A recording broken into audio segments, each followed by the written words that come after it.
Hello, BookTube, and welcome back to another Irish Stew video. Who's up for a little more? Please, sir, may I have a little more? Who's up for another ladling of thick, juicy Irish stew, where we talk about a whole bunch of different things that happen to be on my mind or that I happen to have spotted online because I'm terminally online.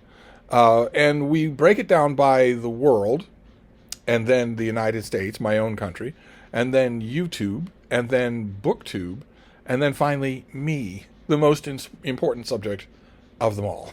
And for the world subject, I want to talk about a study that was just put forward in the journal Evolution and Human Behavior that I'm sure you are seeing headlined in your various news feeds yourself. I'm sure that you are. It was the piece, if you click all the way through to the piece, is clearly designed with one eye cocked towards going viral, which I worry about. I worry about that when in terms of scientific studies of any kind. I don't think that researchers should have that in mind. But it seems like everybody has it in mind, except me. I seem to be the only person who doesn't want anything to go viral. Good or bad, positive or negative. I don't want anything to go viral. Viral means mindless. Why would anybody want mindless stuff to happen to them? Anyway, this study... in this study, the authors contend that the behavior of kissing is ancient. Not only is it widespread throughout the animal kingdom, but it's ancient, that it predates modern humans. Their speculation is that Neanderthals kissed. There's no way to know that. But they speculated based on the prevalence of kissing in the primate world, but also elsewhere, in other parts of the world. And it was fascinating to me. It's creepy and fascinating to me because I'm not kissing's biggest fan. I've never really understood the monomaniacal obsession with it as an intimate gesture. It's just, you don't know where that mouth has been. To me, there are so many more meaningful ways to express trust and affection, which is obviously what kissing does, right? It's not just affection, it's also trust. Because in most animal species, the mouth is an incredible spot of vulnerability. Just incredible. Remember, if we're going to talk about classic cinema, remember the ending of Lake Placid, where the heroes say over and over again that the crocodile's armor plating is probably proof against gunfire or even tranquilizer darts. Aim for the mouth. Aim for the underbelly and the mouth. Yeah, I think that's probably where this comes from, as a cross-species sign of trust. That I am presenting my mouth to you. But I find it fascinating. I know animal species that absolutely do not kiss unless they're trained to do so, unless they're trained to do something that looks like it. People often train their dogs to do something like that, something that looks like kissing. Keep in mind, again, as another cinematic masterpiece, the end of the movie Babe, where the two dogs, who've been major characters throughout the movie, when there's a happy ending, we see them kissing each other, licking each other energetically. Now, the two dogs in question were intensely trained to do that, and would not do it naturally. And there are a few other species I could think of that absolutely don't do this. They definitely show affection and trust, but not that way. But anyway, I thought that was fascinating. If I can find a link to the original study without taking you through filters of shrieking headlines, I will gladly do that. But I think it's fascinating anyway that it looks like kissing might be not only widespread in the animal kingdom, but very old. Then we can move on to the U.S. Of course, for the second day in a row, there's only one story in the U.S., and that is the Epstein files. The mainstream media, the fascist-friendly mainstream media, is talking all about how the House and Senate have passed the Epstein transparency bill, or whatever the hell they're calling it. There don't need to be a bill. There doesn't need to be a bill. The sitting president could simply order the Department of Justice to release the files. The sitting president has always been able to do that. But now there is, and it went through the House, and it went through the Senate, and all that the mainstream media can yap about is that now Trump will either sign it or he won't. It doesn't matter. And they're not stressing that. It doesn't matter because the main takeaway from the story about how Trump failed to block the release of the Epstein files is that Trump succeeded in blocking the release of the Epstein files. He has ordered his personal lawyer, Pam Bondi, to open investigations into people and their connections, and Democrats and their connections with the Epstein files. He isn't interested in anything like that. The only reason that he did that is because if there are open investigations, he can't release those files. So he has succeeded in doing that. And I would guess that in a couple of months, the mainstream media will catch on to that when they're suddenly not seeing any Epstein files. But that's the only story, and it doesn't require any more breath from me. So we can move on from U.S. news to YouTube, just in general, to the first trickle of what I imagine is going to be a tiny little geeky tsunami of videos down the line. As people digest the first rumors of news coming out of Paramount that they are going to reboot Star Trek, that they're putting an end to this speculation talk about a Chris Hemsworth prequel in the Kelvin timeline. They're putting an end to any talk about Star Trek 4 with Chris Pine and Zachary Quinto. They're putting an end to all of that. That they are greenlighting a very expensive Star Trek movie for theaters, but that it will break new ground. It won't be continuing anything. It won't be anything familiar. It will be new. There are almost no details about this, but I can fill you in on the details. The details don't come from what Paramount announces about their plans for this new Star Trek movie. The details come from Hollywood Insider on whether or not there have been massive firings at the studio, and there have not been. There's been the usual turnover of people quitting jobs, people getting hired for jobs, but there's been no mass firing, especially not in the creative upper echelons, which means that this studio is going to do the same mistake with Star Trek that they have made for the last 10 years. They are contractually obligated to do that. What they need to do is go in and fire everyone who is involved in identity politics in any way, and then get an army of lawyers in to rewrite the company guidelines that were rewritten to accommodate identity politics. Right now, it is the law. It is their own internal policy to virtue signal with identity politics. It's their policy. You cannot have 5 people in an elevator unless they are racially mixed. You cannot have a cast of 6 main characters in a movie unless they are racially mixed. You cannot do that, or you will be fired. Someone needs to go in and fix that, obviously, since that identity politics is the death of art. It has to be organic. It can't be top down. And if you were going to do that, well, you would have to fire a lot of people, because, as I've said many times before, you can't leave even one SJW in your workplace. Not even one. Not even the person who pushes the broom overnight to clean the offices. Has no creative input on the movies at all. It doesn't matter. It doesn't matter. They will metastasize. You have to get rid of them all. Every single one of them. And then, hire completely new, just staff on every level, completely new, with normal people. With people in the entertainment business whose main priority is to entertain. Not to lecture. Not to virtue signal. And the studio hasn't done that. So I can already tell you what this new Star Trek movie will be. I can already tell you a lot about it. You just take Star Trek Discovery and go from there. That's all you need to do. Take Star Trek Discovery and go from there. So maybe down deep in the C and D and E listing of the cast, there'll be a white man. Otherwise, no. At any point in the cast. If it takes place in Starfleet, which you'd think a Star Trek movie would, there'll be no chain of command, no respect, no nothing like that. Ensigns, total insubordinates, when a captain gives an order, will say, well, I guess so. It seems like a dumb idea to me. They'll do that on the bridge. And it'll be no big deal. Everybody will call each other by their first names. The primary focus of the show will be food and who the characters sleep with. Not the menace of the week. That will be handled, dispatched easily in the last 5 minutes when we do some sort of magic. Because it's another element that will be involved in this new Paramount Star Trek movie, is that science will be treated as magic. Your warp cells don't need to be connected to your ship anymore. You don't need, nothing like that needs to happen. It doesn't need to even seem like that. There's no chance, unless there's been a massive staff overhaul, there's no chance that this new Star Trek isn't anything but doomed.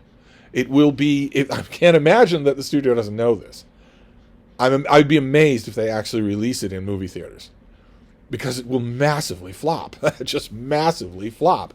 Star Trek fans are not interested in being lectured about what horrible people their grandparents were. They aren't interested in that, and they have demonstrated that franchise after franchise after franchise. Studio will not listen. The studio is intent on saying, we want a new audience, either by brutalizing the audience that we have into being the new audience, or just get rid of them. They're all racist anyway, and get a new audience out there. And every time they go looking for it, they fall on their face. They completely fail, which is why Star Trek, new Kurtzman Trek shows are siloed behind all sorts of paywalls. They are not forced to compete for ratings with anything. And the one or two times when they have been exposed to the outside world, they've been roundly thrashed in the ratings, because Star Trek fans don't want that. And they've made it completely clear that they don't want that. And for the current ideologically driven zealots of the studio, which has been totally ideologically captured, the more audience resistance you get, the better you like it. The more convinced you are that you are right. So all of the Star Trek and science fiction Hollywood channels will be talking and speculating a lot about what this new Star Trek could be. Will it be a ship? Will it be a space station? Will it be set on Earth? Will it be a colony world? Will Starfleet be a major part of it? Will there be a captain? Will there be a crew?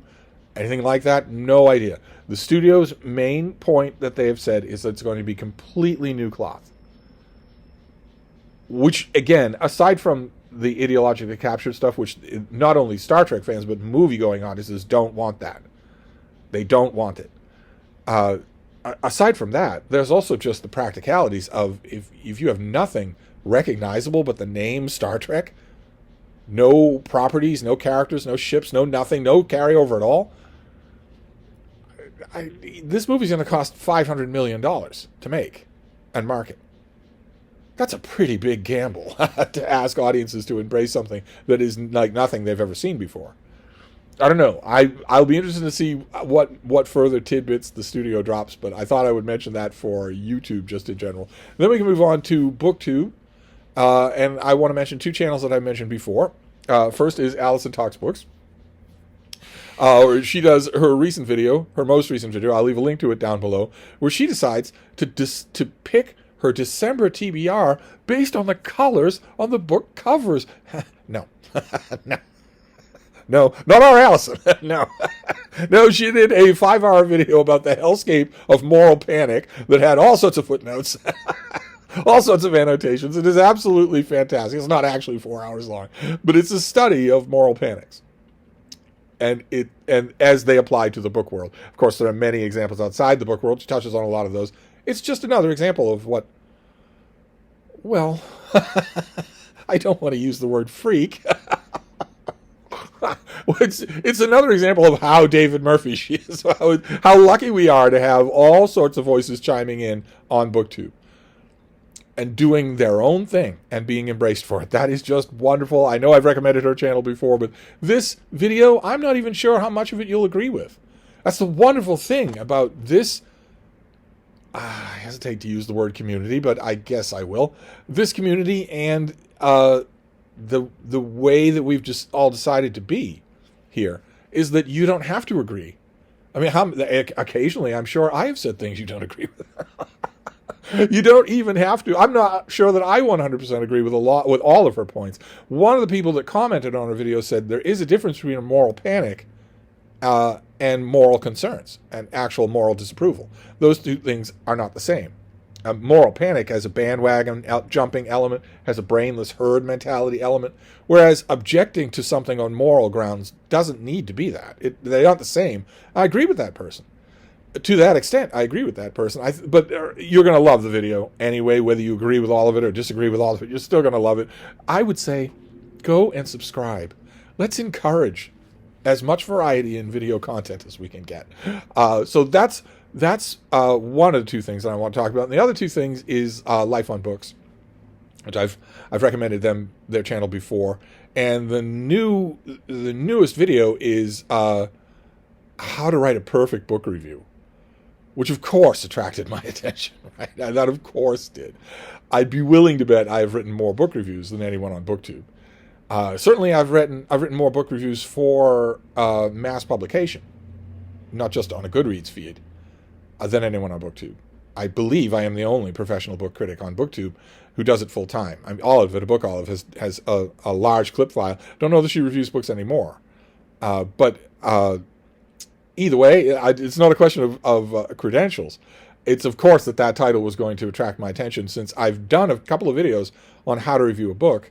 And in this year, in 2025, I've had quite a few calls to do another video on book reviewing, or maybe more than one. That's kind of interesting. I'm not sure quite where those come from, but I'd be happy to do it. But of course, I wanted to know, if somebody promises in a video title how to write a perfect book review, I of course tune in. I would have tuned in anyway, because I usually like Life on Books. But this video starts off talking about book ratings, about rating systems, ranking systems, star systems. That's the first point, is that they're largely meaningless and probably worthless. And I agree with that completely. And I must admit, in complete transparency, that I did not watch the rest of the video. Because after the first point about star rating systems, the host of Life on Books started doing a commercial for Skillshare. It wasn't an ad, because I could skip an ad, or I could tell YouTube to skip an ad. I could pay them to do it. Instead, it was designed to get around that. It was designed to, I'm having a conversation with you about a subject that I profess to care about, but now I'm going to stop and start trying to sell you something. And then I'll stop trying to sell you something, and I'll return to my conversation. And I don't know what your own viewing policy is. YouTube knows perfectly well, obviously, because they sell a version of ad block. You can pay YouTube not to see commercials. I do. And services, companies know that, and they don't want to just put up with that. So they also dangle money in front of creators to do a commercial in the middle of a video that they're saying themselves. So there's no way to skip it. I don't want to be too rough here, because I have in the past liked Life on Books, but my own policy when watching YouTube is that the minute someone does that, I stop watching. I don't skip ahead. I don't look down at the progress bar. You can see this little dot that will tell you when the paid commercial ends. I don't do that. I just leave the video. And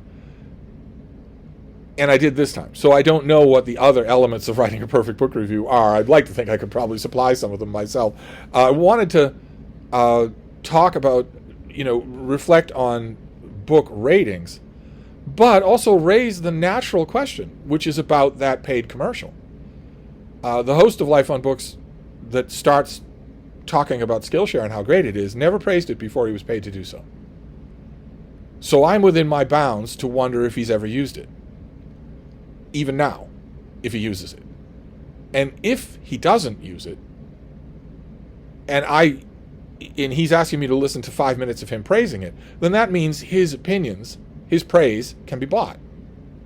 Which means he's not trustworthy. I would like to think that is 1 to 2 to 3 reasoning, without any deviation. If your praise can be bought, then your praise is not trustworthy.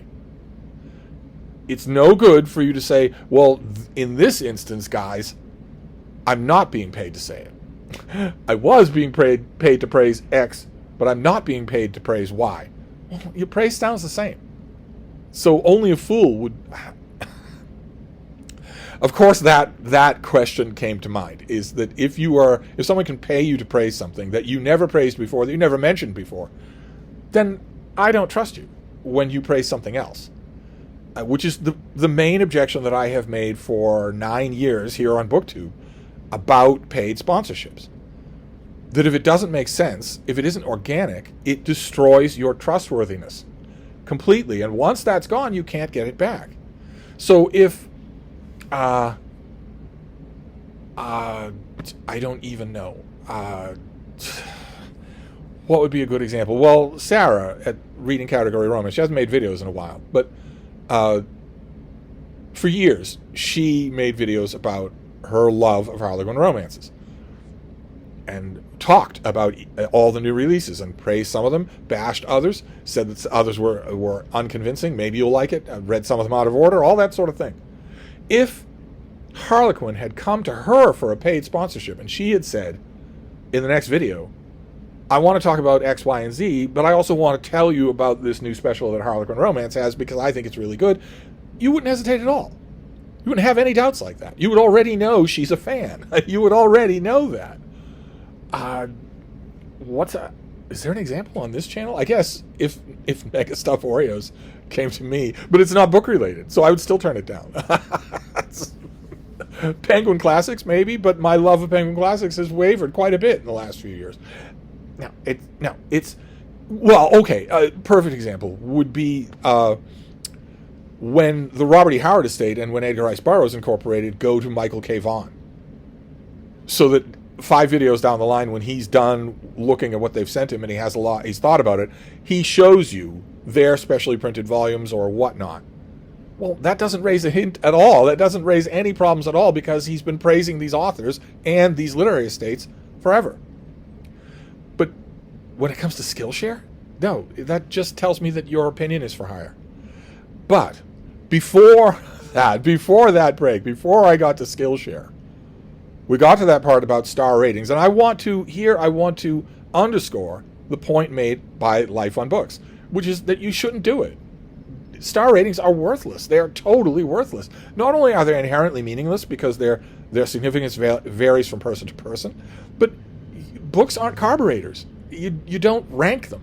You say what you liked and didn't like about them. You review them.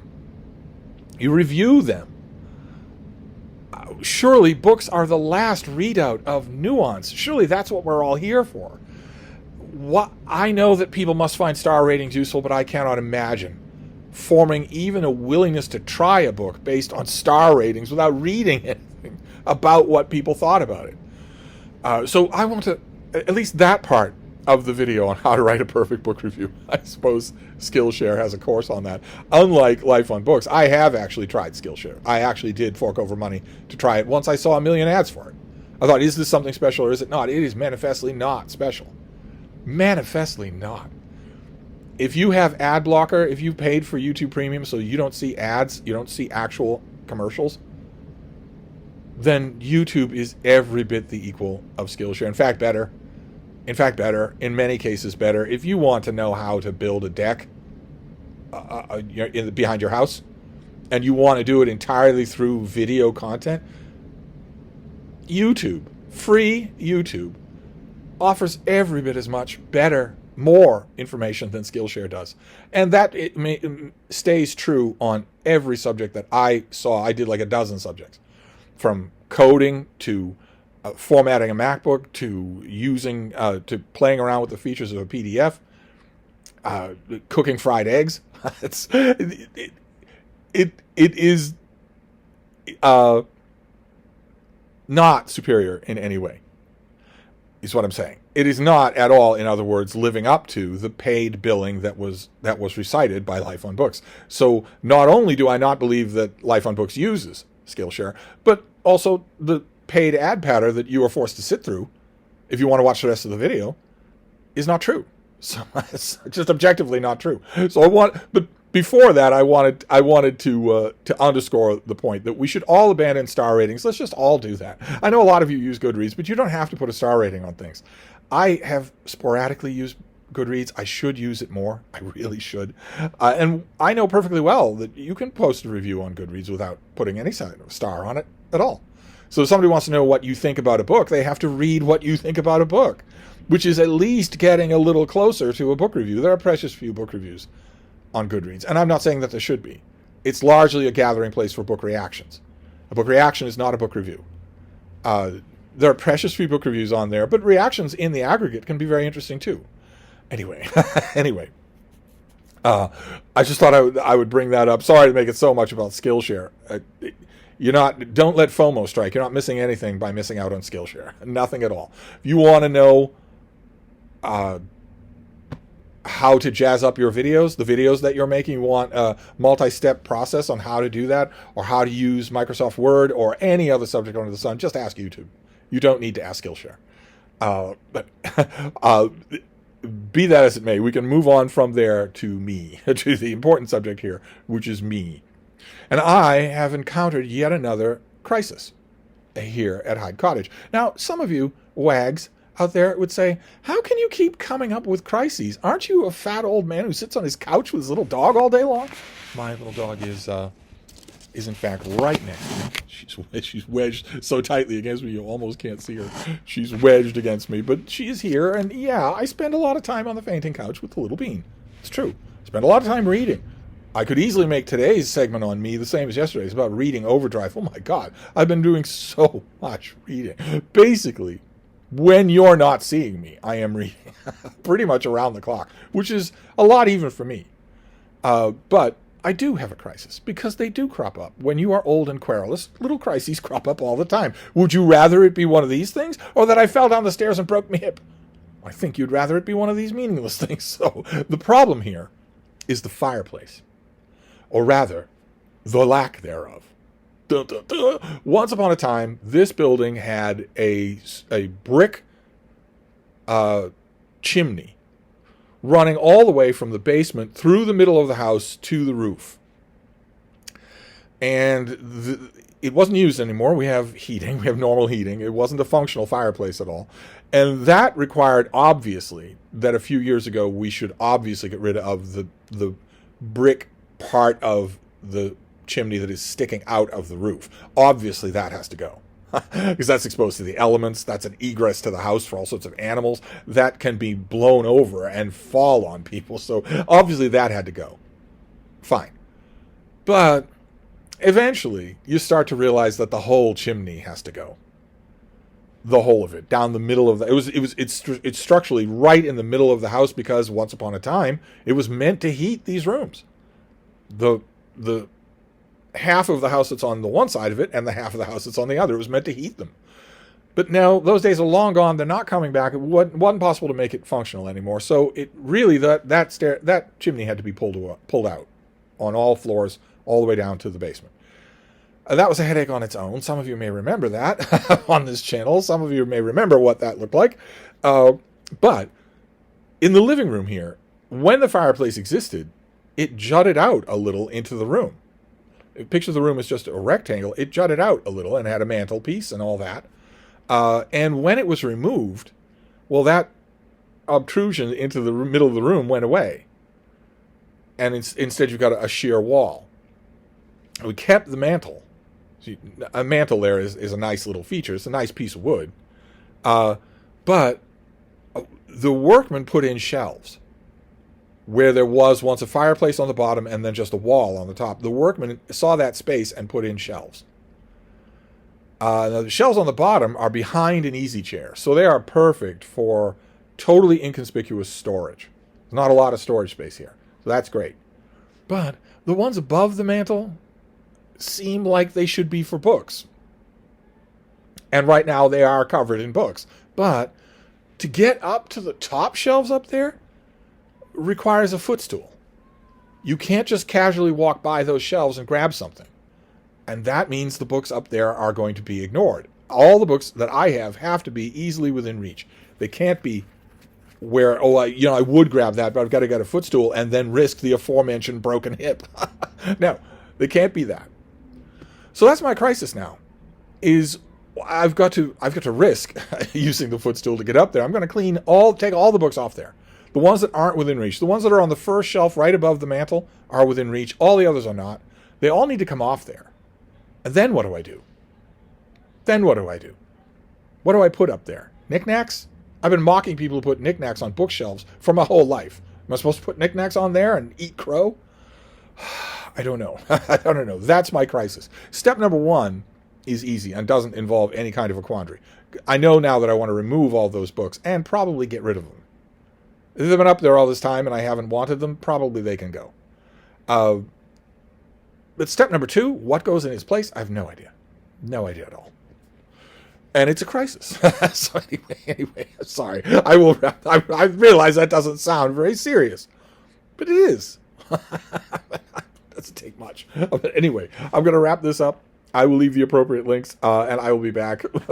Thank you, BookTube.